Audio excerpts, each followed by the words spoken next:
Estou aqui entrevistando hoje o Evandro Bastos, que é gerente da Mercedes-Benz, para a entrevista no Auto Informe Entrevista dessa semana. Obrigado pela presença. Obrigado pelo convite.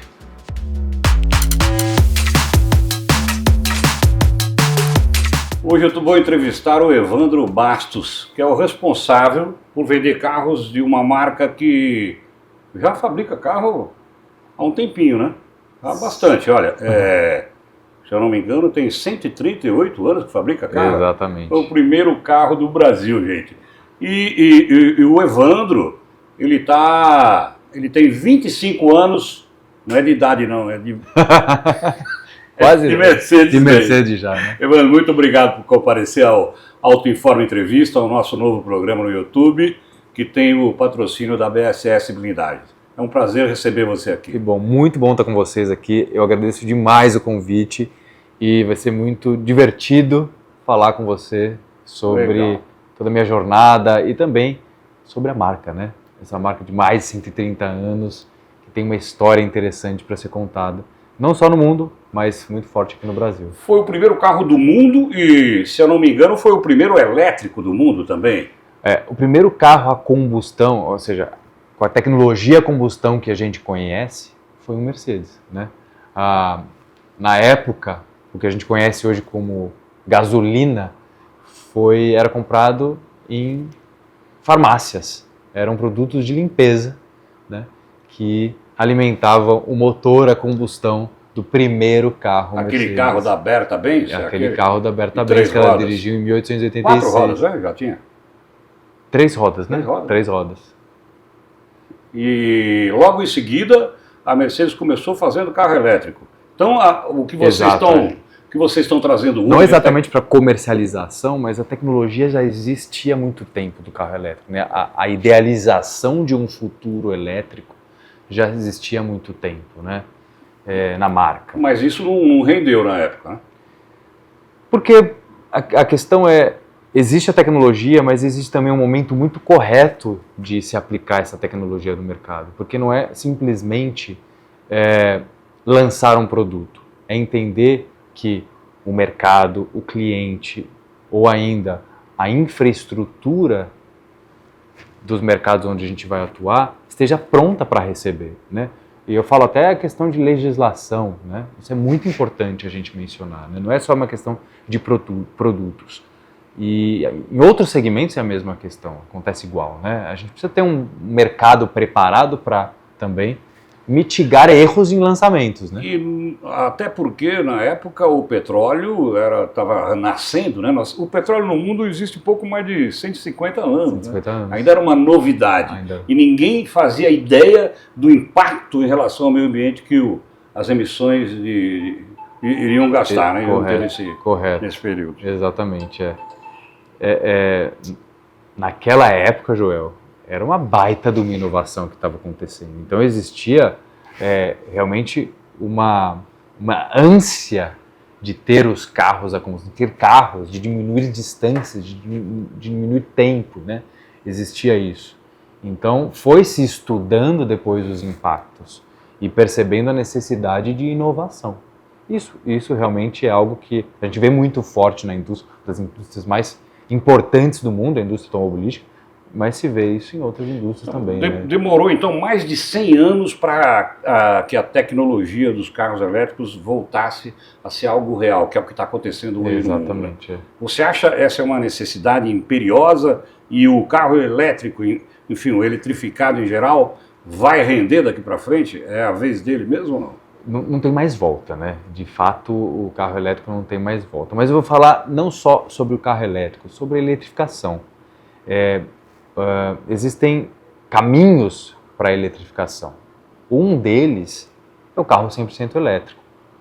O outro é um carro híbrido plug-in, né, ou híbrido leve. São várias tecnologias que o mercado como um todo pode lançar para entender essa nova necessidade do meio ambiente, vamos falar assim, né? E também reduzindo a complexidade de manutenção, de construção, né? Dando a possibilidade de outras tecnologias também. Então, eu vejo isso, a eletrificação com muitos bons olhos, né, essa evolução. E a questão de demorar ou não mais de 100 anos, eu acho que é uma questão realmente muito voltada. É muito importante a gente pensar que esses 3 pontos, né, empresa, cliente e também governo, né, a responsabilidade também desses 3 pontos de colocar uma inovação ou de forçar uma inovação é muito importante. A gente precisa de esforços desses 3 lados, né, necessidade de cliente, necessidades do governo e também necessidades da empresa, como nós temos. E nesses segmentos dos carros eletrificados, em qual deles que a Mercedes está apostando mais? É no elétrico puro? No Brasil, sim. Né? A gente decidiu trazer essa estratégia para o Brasil, de ter o elétrico puro, com grande volume, mas existe no mundo uma ponte entre o carro a combustão, passando pelo híbrido plug-in, né? E até chegando num 100% elétrico. Mas né? vocês têm certeza dessa aposta? Porque a gente vê uma campanha, não sei se é uma campanha, mas muita gente questionando o carro elétrico, colocando todos os problemas que alguns deles são problemas reais, né? Como a infraestrutura de abastecimento, que é muito difícil. Outros não são nem tanto problemas assim, como é o caso do abastecimento, né? Uma vez que um carro a combustão ele tem mais ou menos a mesma autonomia do que um carro elétrico. Então, se você abastece o seu carro uma vez por semana para andar só na cidade, você pode carregar também o seu elétrico. Se você abastece a combustão uma vez por semana, você pode carregar também o seu elétrico uma vez por semana. É igual, eu acho que não é o problema, né? Mas, de qualquer maneira, existe uma pressão muito grande, a sociedade discutindo e questionando o carro elétrico. Como é que você enxerga isso? Essa estratégia a gente tem que falar que é algo que é uma transformação. A gente está passando por um momento de transformação. De questionamento.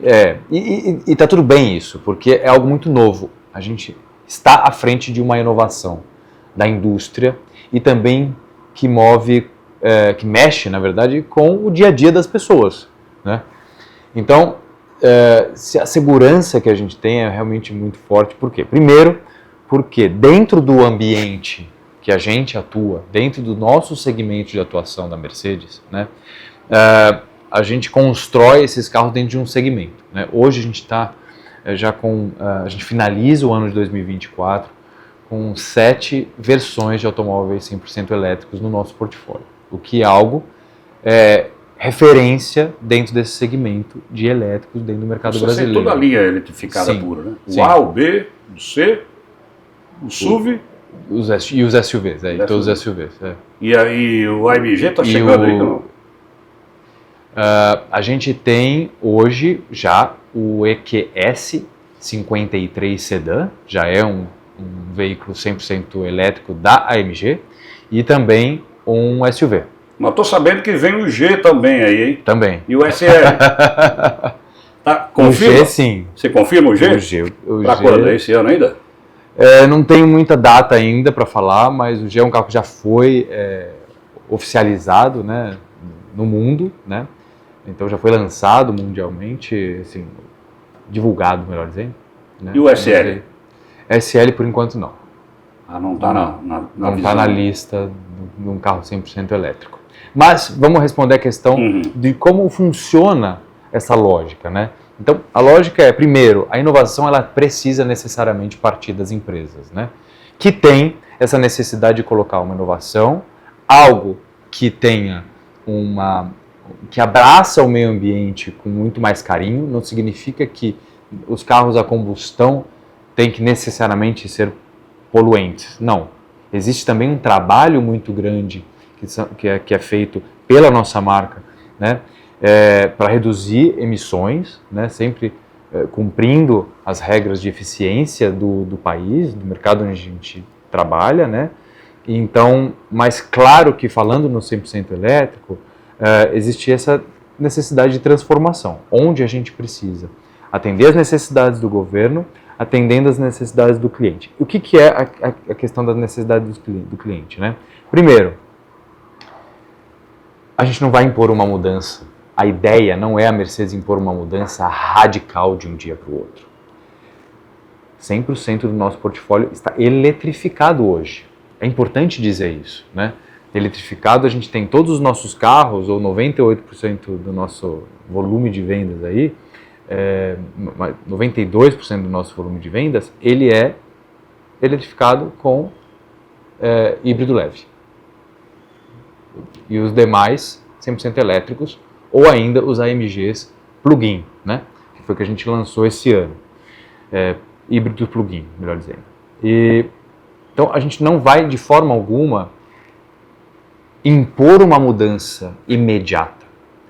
Por quê? Porque a gente precisa dar tempo de toda a cadeia interessada nos carros elétricos se adaptar. E eu não falo só cliente. A gente precisa também dar tempo para infraestrutura evoluir, né? Que começa nas grandes cidades, depois vai expandindo. Nós moramos num país muito grande, né?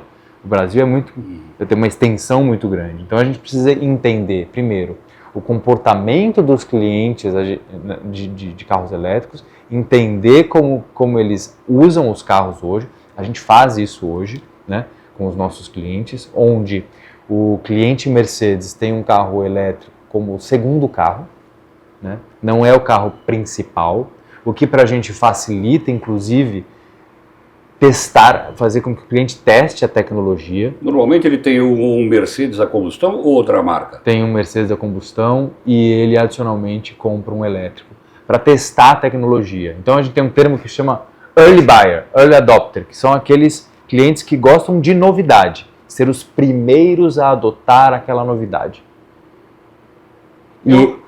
Uma vez eu ouvi um representante de vocês, eu fiquei muito curioso com essa forma de venda. Às vezes ele pega um carro, um Mercedes, ele tem um Mercedes classe E, S, por exemplo, mas ele troca pelo classe E porque veio uma novidade no classe E, embora ele goste do classe S, e deixe para comprar o classe S 2 anos depois, quando ele vai ser renovado, justamente porque ele quer a tecnologia que está surgindo mais. Essa tecnologia, isso faz com que a gente crie desejo.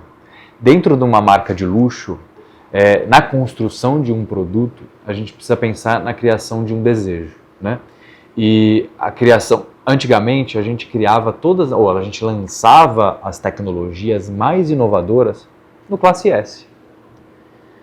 Isso deixou de ser uma verdade, porque a gente entendeu que a necessidade de ter novas tecnologias está em todos os segmentos. Então, hoje a gente traz tecnologias, a gente não espera mais um lançamento de um classe S. E como é que vocês mostram essa tecnologia? Porque é um nicho muito pequeno de mercado. Vocês pegam o telefone e fazem anúncio por telefone? Venha comprar? Porque vocês não fazem anúncio na Globo, né? A gente... Não é o posicionamento da marca. Não pode ser, não é o posicionamento da marca, de verdade, né? Mas, por exemplo, a gente fez o lançamento do MB-UX, que é o Mercedes-Benz Experiência do Usuário. A nova forma da gente interagir com os automóveis, que é comando de voz, comando touch, né? Tanto no console central quanto na tela. E isso foi lançado no Classe A, que é o primeiro carro da linha. Se a gente compara com o Classe S, a gente está falando do Classe A. E a gente lançou uma tecnologia grandiosa, gigantesca, para falar sobre conectividade e usabilidade no Classe A. E depois essa tecnologia foi expandida para os demais classes de modelos. E isso gera curiosidade. E aí, como a gente divulga, a gente usa muito canais online para fazer essa comunicação, né? A nossa área de marketing usa isso. Por quê? É muito mais fácil de você segmentar e falar com o seu cliente final ou amantes da marca. Falando em classe A, vocês construíram Mercedes no Brasil, aqui em Minas Gerais, não é? Fecharam a fábrica, ou deixaram de produzir carro lá, pois abriram a fábrica em Iracemápolis, fecharam a fábrica em Iracemápolis. Por que essa inconstância? Hoje você tem Mercedes produzidos aqui, ainda na frota, não é? E Mercedes importados. O que levou vocês a tomar essas decisões, voltar atrás? Isso faz parte da estratégia da empresa, da companhia como um todo, né? Não só da parte regional do Brasil, onde a gente precisa olhar, inclusive, as questões de incentivos fiscais para se abrir, né, ou desenvolvimento de uma região, ou ainda de trazer um volume adicional para aquele mercado, abraçando aquele mercado, abraçando aquele país. Então, isso falando com um olhar global de marca, né? Para a gente fez muito sentido as duas fábricas que você mencionou, Joel, porque tinha muito a ver com a parte fiscal, realmente, né? Tinha muito a ver com os incentivos que a gente recebeu do governo, a regulamentação das épocas que as duas fábricas existiam. Mas vocês receberam incentivo e depois tiraram a fábrica fora? Fazia muito sentido, faria muito sentido, né? Que hoje, dentro do posicionamento de marca que a gente tem, dentro do posicionamento de produtos que a gente quer trazer para o Brasil, e com a evolução da tecnologia que a gente trouxe, faz muito sentido hoje a gente não ter mais uma fábrica e importar 100% dos nossos carros. E como é que fica a estratégia de incentivos do governo para vocês abrirem a fábrica e depois fecharem? Como é que fica esse meio de campo? Os incentivos foram retirados ou não? Quando você tem uma fábrica ou quando você tem uma fabricação, uma linha de montagem, existe um tipo de incentivo que eu não consigo entrar em detalhes agora, né? Não digo, mas vocês não tinham compromisso de manter por um determinado tempo? Sim, isso foi mantido, né? Acho que foi respeitado, foi respeitado. Mas a questão você tem um tipo de incentivo quando você tem a fábrica e outro tipo de incentivo quando você traz novas tecnologias, ou ainda quando você faz um investimento grandioso no mercado, né? Não só uma fábrica é importante ter no mercado, né? Às vezes a gente olha só para a questão da fábrica, né? Mas a gente tem um investimento muito grande, por exemplo, na nossa central de distribuição de peças, né? No interior de São Paulo, né? Em Limeira, onde a gente também teve um investimento gigantesco em termos financeiros. A gente emprega muita gente local e é algo que assim, uma referência em termos de distribuição, em termos de administração de peças e por aí vai, dentro da nossa companhia. Você falou o investimento não parou no Brasil, é o que eu queria dizer, né? Uhum. Ele mudou o caminho para acompanhar a evolução da tecnologia dos automóveis. Você falou de tecnologia, conectividade, com certeza entra nisso. Vocês estão usando a inteligência artificial para o uso da conectividade nos carros da Mercedes, que deve ser um dos mais conectados do Brasil, né? O Hey Mercedes, ou Oi Mercedes, ou Hi Mercedes, ele já existe em toda a nossa linha de produtos, né? A conectividade, a gente tem hoje 4 formas de você interagir com o automóvel, né? Através do volante, através do console central, o painel, touch ou a voz. 4 formas de interagir, né? E o Hey Mercedes, ele é algo que ele vai aprendendo quando ele é conectado na internet. E essa conexão, então, a interação de usabilidade existe há muito tempo. A conectividade, nós trouxemos a conectividade 5G agora, este ano, em fevereiro, e a gente lançou essa tecnologia num sedã, no Classe E. Não foi no Classe S, mas foi no Classe E. E tudo pode ser comandado pela voz? Também tudo comandado pela voz, mas ainda mais, né? A gente trouxe então o Mercedes Me, que é uma nova forma de você ter um carro conectado. A parte de infotainment, né? Informação e entretenimento conectado, são mais de 32 funções conectadas que a gente tem no automóvel, desde, por exemplo, avisos de uma deterioração de uma peça que precisa de manutenção, através da palma, né, do celular que fica na palma da sua mão. Então você conecta o seu automóvel com o seu celular, com o aplicativo Mercedes e tem todas as informações de uso e de status do seu automóvel. Por exemplo, o terceiro pilar, além de informação e entretenimento, um terceiro pilar é segurança. Segurança é muito importante para a gente, que está dentro dos pilares da marca, que é colocar, por exemplo, quando você deixa um carro estacionado num valet, você pode, por questões de segurança, limitar a velocidade máxima que seu automóvel vai chegar. 20, 30 km por hora para só ficar dentro do perímetro do estacionamento. Ou ainda, você pode... Para evitar o mau uso do carro, por exemplo? Para ter uma segurança maior de onde seu carro está, né? Ou mau uso e por aí vai, mas é uma questão de segurança. Se seu carro está estacionado, tem uma pequena colisão ou alguém mexe no seu carro, ele vai automaticamente tirar algumas fotos em volta do carro para você entender o que aconteceu do seu carro. E depois vai te mandar uma mensagem, no mesmo momento, na verdade, no seu celular, para falar, olha, seu carro teve alguma avaria, algo desse tipo, vai lá ver, né? Então são 32 funções diferentes, conectadas, que faz com que a gente tenha ainda mais facilidade de uso, né? Os carros também, eles são conectados entre eles, através de uma rede. Essa rede 5G conecta os Mercedes para entender como que está o trânsito à frente. Como? Se eu tenho um Mercedes, eu estou conectado com o meu companheiro que está um Mercedes andando e vai fazendo a leitura da situação, por exemplo, de trânsito e que está dando informações para uma cadeia. Um circuito fechado dos Mercedes. Exatamente, exatamente. Falando em segurança, o que vem à minha mente é o carro autônomo, não é?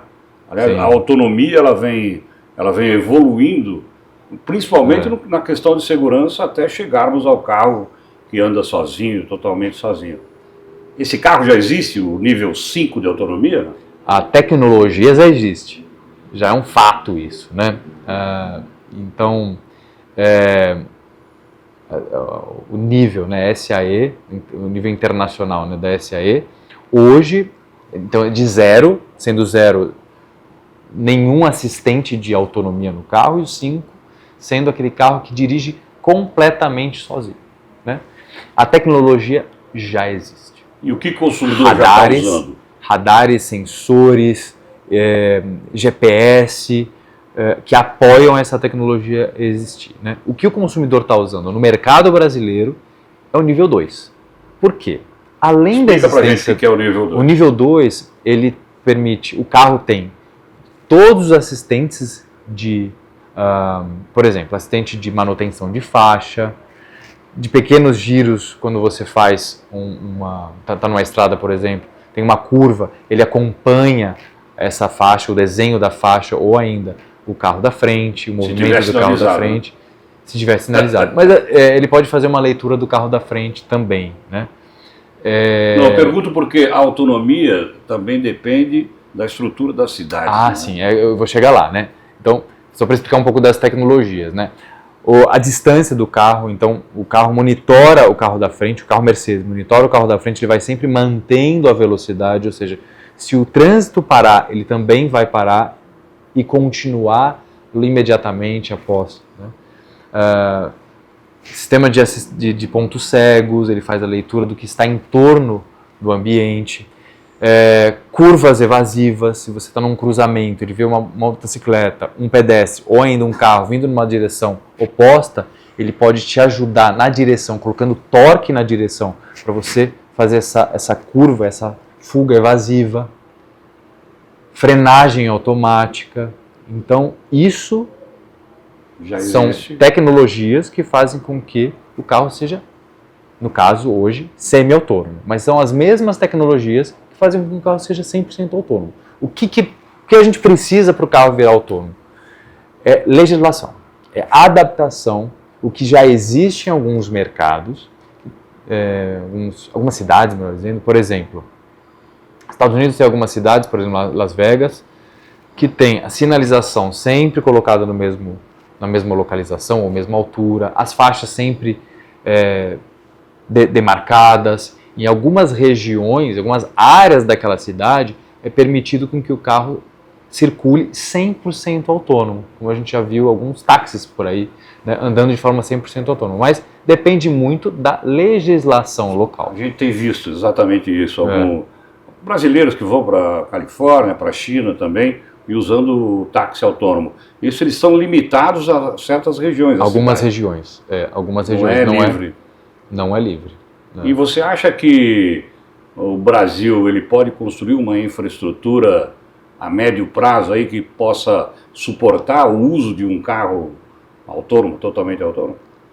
Eu acho bem possível acontecer, porque se a gente falar em determinadas regiões, né, é bem possível que isso aconteça, né? E a gente talvez não precisa começar por São Paulo, né?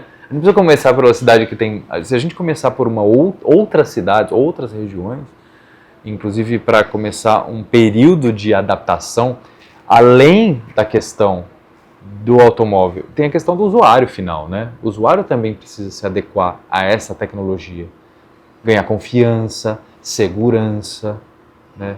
Que o carro vai te levar de ponto A a ponto B com segurança. Então, para mim é muito importante ter, para ter essa tecnologia lançada no mercado brasileiro, é muito importante que a gente tenha segurança, mas ao mesmo tempo a gente tenha um apoio muito forte da questão de legislação. Da mesma forma que nós falamos aqui sobre a dúvida que o consumidor tem com o carro elétrico, será que essa bateria não vai acabar? Será que não vai explodir? Será que eu vou conseguir abastecer? E você colocou muito bem que é uma novidade e realmente o consumidor vai questionar isso nesse primeiro momento. Em relação à conectividade e à alta tecnologia que você tem nos carros hoje, principalmente quando se fala de um carro autônomo, como é que você enxerga a questão de um hacker, por exemplo, invadir a tecnologia e cometer um acidente, como já aconteceu, né? Já existem alguns casos. Isso também é uma preocupação infundada ou tem algum sentido? A segurança da informação é algo que a gente sempre está de olho, né? Não só na segurança da informação do cliente, mas como ele vai usar o automóvel dele. Cada vez o carro está mais conectado, se a gente coloca um chip 5G, o que nós fazemos como Mercedes, né? Nós desenvolvemos o nosso sistema operacional próprio. Então, é o Mercedes-Benz iOS, o sistema operacional somente da Mercedes. O que isso faz? Qual é a vantagem para o cliente, né? Primeiro, que ele tenha a usabilidade Mercedes, a mesma lógica de uso de um automóvel Mercedes em todas as classes de modelos, né? Fazendo com que os carros sejam cada vez mais intuitivos nessa evolução da tecnologia, mas também o que está por trás é a questão de segurança. Quando você tem o seu próprio sistema operacional desenvolvido com as suas regras de segurança e com uma baita equipe que trabalha hoje, a gente tem 2 pontos de desenvolvimento de software na Europa, um fica na Alemanha, outro fica em Portugal, com esse objetivo de evitar também invasões, garantindo a segurança. Hoje se fala muito, a indústria toda, não só a indústria automobilística, né? A indústria em geral, a sociedade fala em sustentabilidade. Sim. E a Mercedes trabalha muito com isso, que eu sei. Me diga uma coisa, isso é uma necessidade para você vender uma boa imagem do produto, ou realmente os acionistas estão interessados nisso, investindo nisso? E o que a Mercedes tem em relação à sustentabilidade no Brasil? Tem vários pontos a questão da sustentabilidade, né? Mas se a gente for falar um pouco da questão teórica, né, dentro do mercado de luxo, que é onde a gente se posiciona hoje, né, as marcas têm uma responsabilidade de colocar novas inovações. Não só inovações, mas também de gerar tendências. A sustentabilidade, ela não é necessariamente, está longe disso, de ser uma tendência somente de tecnologia, ou de evolução de tecnologia, de novos materiais, desenvolvimento de novos fornecedores. Mas é uma necessidade gritante para a gente manter o nosso meio ambiente vivo. E não é só falar de carros elétricos, né, com 0 emissões. A gente precisa entender toda a cadeia produtiva. A Mercedes, o que ela já faz, ela certifica todos os fornecedores de peças e partes, já que tem a mesma lógica de construção. Para você ser um fornecedor Mercedes, para a linha de montagem, você já precisa ter a mesma lógica de construção das fábricas Mercedes, né? Ou seja, a grande maioria já das nossas fábricas tem placas fotovoltaicas, ou seja, energia solar. Já estão com 0 emissões de carbono. A gente faz ações nas fábricas para neutralizar carbono. Assim como o desenvolvimento dos automóveis, vamos falar, de novos revestimentos, peças e partes desenvolvidas com materiais reciclados, por exemplo, com plásticos ou garrafas PET retiradas do mar. A gente tem o primeiro carro elétrico que a gente lançou no mercado brasileiro, foi o EQC, que foi lançado em 2020. E esse EQC, ele tinha, na Alemanha, né, alguns revestimentos que foram fabricados na Alemanha, a gente trouxe aqui com um couro natural, revestimento. Mas na Alemanha existia um tipo de revestimento que era feito por 12 garrafas PET. Um banco tinha 12 garrafas PET de cobertura. E o que é importante dizer é que toda a filosofia de design e de luxo da Mercedes é garantida com toda a parte de desenvolvimento de produto reciclado, né? Então a gente tem hoje, na construção dos carros, borracha,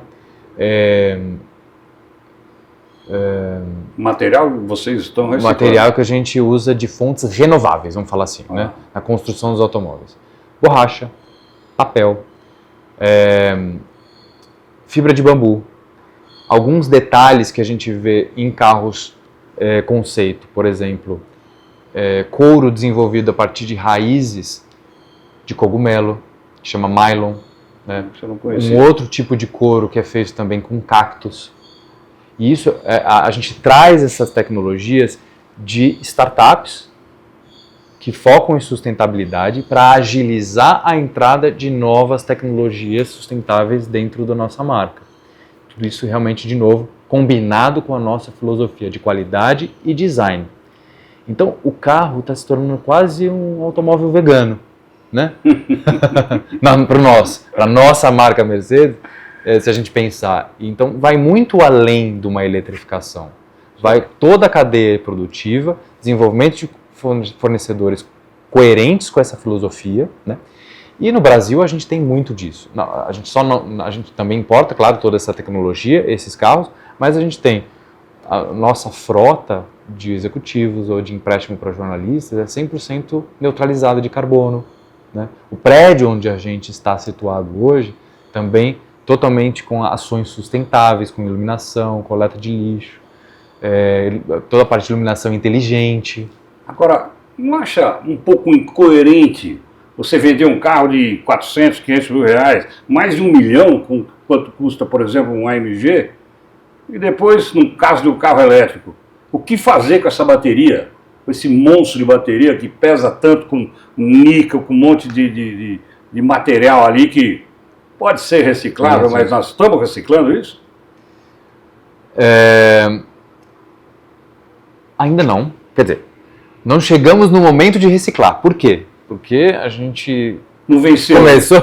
A gente começou a vender carros elétricos em 2020. As baterias têm entre durabilidade, né, nos carros 100% elétricos, entre 8 e 10 anos de garantia. Né? Então, mas nós já temos parceiros locais para fazer manutenção e reciclagem das baterias. E algo novo também, que eu posso contar para vocês, Joel, é que a Mercedes abriu a primeira fábrica, uma das maiores fábricas de baterias recicladas do mundo, que fica na Alemanha, no sul da Alemanha. Isso aconteceu agora, essa semana, né? E então a gente vai fazer reciclagem de baterias de carros elétricos, né? Ainda não está claro como que vai ser a destinação dessas baterias, né, dentro da estratégia da companhia, mas existe um investimento muito sério para que a bateria não seja uma questão ou ainda um problema ou um impedimento, eu não gosto dessa palavra, mas uma dúvida do cliente comprar um carro falando assim, será que é mesmo sustentável por conta da bateria? Então, toda a cadeia da bateria vai ser pensado muito bem. Né? As baterias vão evoluir e estão evoluindo muito rápido. Né? Não só a bateria, mas a questão da autonomia. É muito importante a gente falar que hoje a gente tem um carro que chega a mais de 1.000 km de autonomia.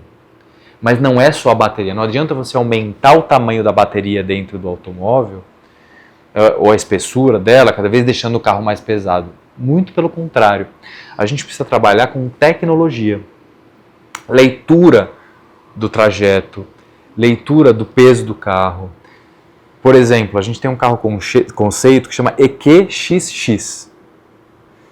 E esse carro conceito já tem placas solares no teto, que toda a energia captada por dessas placas solares são alimentam o sistema de entretenimento do carro. Só entretenimento, não para rodar. Informação e entretenimento. Ainda não é capaz de... Não, ainda não. Mas, o que é importante dizer? Nesse carro, que é o que chega a mais de 1.000 km de autonomia, ele foca a bateria para a autonomia para rodagem. Então, faz com que trabalha com aerodinâmica, deixando o carro mais leve em termos de materiais reciclados e com fontes renováveis. Então, o carro ele é inteiro pensado para ter uma autonomia. Então, isso que a gente vê para futuro. Eu gosto que a gente falou de passado, das fábricas, falamos de presente e agora a gente está no futuro, né, João? Mas isso é o que a gente vê para o futuro, como tendência dos carros elétricos. E aí que a gente vai chegar na questão do cliente se sentindo cada vez mais seguro, porque enquanto isso está caminhando em termos de produto, inovação, a gente tem também toda uma infraestrutura e preparação das cidades para deixar os clientes cada vez mais confortáveis em comprar um carro 100% elétrico. Por isso que eu acredito no elétrico. Como é que você enxerga o mercado brasileiro no próximo período? Nós estamos hoje um pouco mais de 2 milhões de unidades no Brasil. O segmento de luxo é bem menor, claro. Quanto que é o segmento de luxo no Brasil, onde vocês atuam? Se a gente falar das 5 marcas hoje que mais vendem, a gente está em torno de 45 mil unidades vendidas 45, até setembro. 50, até setembro. Agora 50, até setembro. 60 mil unidades por ano. Você acha que a tendência é crescer isso exponencialmente? Como é que você enxerga esse mercado? Existe sempre esforços para aumentar volume, né, das empresas. As empresas querem vender mais, é um fato isso, né? Ou em termos de volume ou em termos de faturamento. O que eu vejo como positivo, Joel, no mercado brasileiro, né? O mercado tem se tornado cada vez mais maduro, né? Entendendo a evolução das tecnologias, né? Consumindo cada vez mais tecnologia, e essas tecnologias a gente vê muito fortemente no mercado onde a gente atua hoje, né? Inovações, a gente traz tecnologias para atender cada vez mais o cliente, atender mais os benefícios, trazer mais benefícios para o cliente, atender mais as necessidades desse cliente, né? E então eu vejo como uma evolução natural um aumento de volume, né? Onde a gente tem uma migração desse mercado focando ou ainda procurando pelo mercado de luxo, né? Então, por tudo que você falou, que você acabou de falar agora, não existe a possibilidade da Mercedes-Benz reduzir sua participação no Brasil? Não. Não está na visão da empresa isso? O que a gente tem hoje, a ideia é sempre evoluir, né? É sempre aumentar. Bacana. É isso que a gente imagina como futuro,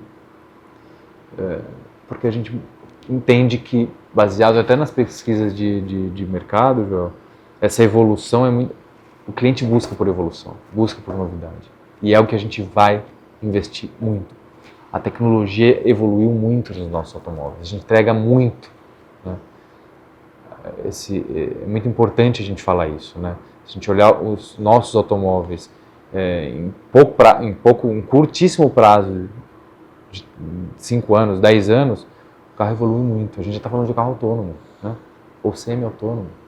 Mas já existe a tecnologia. E essa conversa, se a gente tivesse há 5 anos atrás, a gente não estaria tendo essa mesma visão de futuro. Quero conversar com você daqui 5 anos para ver o que a gente vai falar sobre essa conversa. Eu vou adorar. Pessoal, Evandro Bastos, diretor da Mercedes-Benz do Brasil, responsável por automóveis. Foi um prazer ter você aqui. Eu que agradeço. Um grande abraço. Obrigado.